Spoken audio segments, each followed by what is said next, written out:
सामान्य लोक, महाराष्ट्रातली लोक जाती धर्माच्या पलीकडे जाऊन एका युवा सरपंचाचा जो मर्डर झाला होता त्या परिवाराला न्याय मिळावा यासाठी लढा हा सामान्य लोकांनी आणि देशमुख परिवाराने त्या ठिकाणी केला।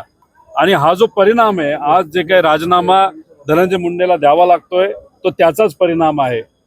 पण फक्त हा विषय इथंच थांबतो असं नाही, धनंजय मुंडेंना सुद्धा सह आरोपी केलं पाहिजे।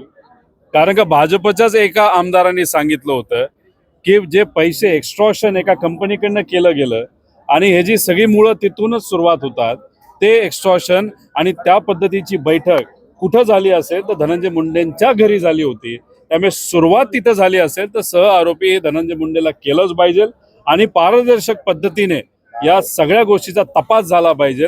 याच्यामध्ये कोण कोण होतं, सत्तेतले कोण कोण होतं, असं आमच्या सगळ्यांचं त्या ठिकाणी मत आहे। अहंकार होता सरकारला, असं वाटतं की एवढे जास्त आमदार त्यांचे निवडून आलेले आहेत की लोकांनी विरोध करू, आंदोलन करू, विरोधी पक्षातल्या आमदारांनी विरोध करू, नाही तर आंदोलन करू, काही फरक त्यांना पडत नव्हता।